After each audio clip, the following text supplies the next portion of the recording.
Hello and welcome back, everyone. Thank you for tuning in for part 3 of 3 for the screencast-o-matic presentation and recording for the evolution of the media. Please remember that your task is to still answer the comprehension questions based off of the reading and presentation here. And once again, remember you can replay this presentation for repetition, detail, and clarity later. Let's continue with the last part of our reading on the evolution of media with focus on the television. Now, television combined the best attributes of radio and pictures and changed media forever. The first official broadcast in the United States was President FDR's speech at the opening of the 1939 World's Fair in New York. The public did not immediately begin buying televisions, but coverage of World War II changed their minds. CBS reported on war events and included pictures and maps and enhanced the news for viewers. By the 1950s, the price of television sets had dropped, and more television stations were being created and advertisers were buying up spots. Now, as on the radio, quiz shows and games dominated the television airwaves. But when Edward R. Murrow made the move to television in 1951 with his news show See It Now, television journalism gained its foothold. As television programming expanded, more channels were added. Networks such as ABC, CBS, and NBC began nightly newscasts, and local stations and affiliates followed suit. Even more than radio, television allows politicians to reach out and connect with citizens and voters in deeper ways. Before television, few voters were able to see a president or candidate speak or answer questions in an interview. And now everyone can. And they can even decode body language too and tone to decide whether candidates and politicians are in fact sincere. Presidents can directly convey their anger, sorrow, or optimism during addresses too.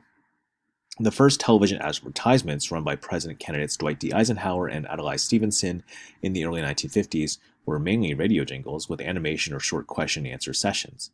In 1960, John F. Kennedy's campaign used a Hollywood-style approach to promote his image as young and vibrant. The Kennedy campaign ran interesting and engaging ads featuring Kennedy, his wife Jacqueline, and everyday citizens who supported him. Now, television was also useful to combat scandals and accusations of impropriety. Republican vice presidential candidate Richard Nixon used a televised speech in 1952 to address accusations that he had taken money from a political campaign fund illegally. Nixon laid out his finances, investments, and debts and ended by saying that the only election gift the family had received was a Cocker Spaniel the children named Checkers.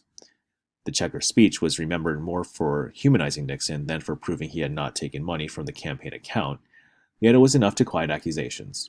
Democratic vice presidential nominee Geraldine Ferraro similarly used television to answer accusations in 1984, holding a televised press conference to answer questions for over 2 hours about her husband's business dealings and tax returns.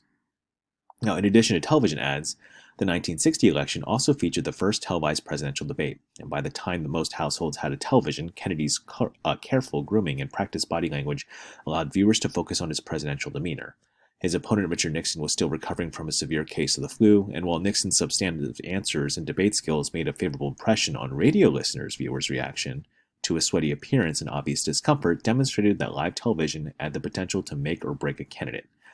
In 1964, Lyndon B. Johnson was ahead in the polls, and he let Barry Goldwater's campaign know he did not want to debate. Nixon, who ran for president again in 1968 and 1972, declined to debate, and then in 1976, President Gerald Ford, who was behind the polls, invited Jimmy Carter to debate, and televised debates became a regular part of the future of presidential campaigns.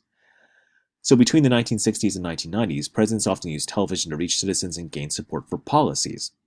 When they made speeches, the networks and their local affiliates carried them. With few independent local stations available, a viewer had little alternative to watch.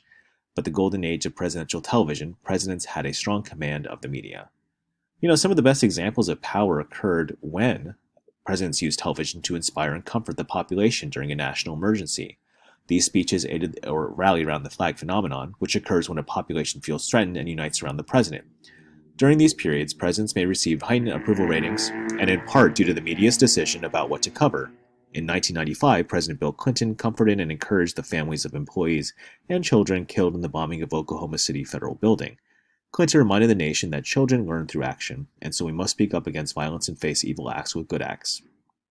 Following the terrorist attacks in New York and Washington on September 11, 2001, President George W. Bush's bullhorn speech from the rubble of Ground Zero in New York City similarly became a rally, but Bush spoke with workers and first responders and encouraged them.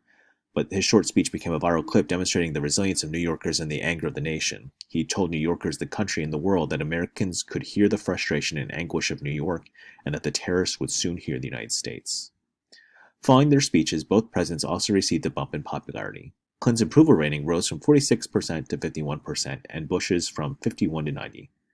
As you can see here with the final section, new media trends do in fact show that the media is forever changing. With the invention of social media, only time will tell the way that candidates, campaigns, politicians, and our identity with the media will forever be changing and evolving. Thank you so much for tuning in, and good luck with completing the rest of the comprehension questions.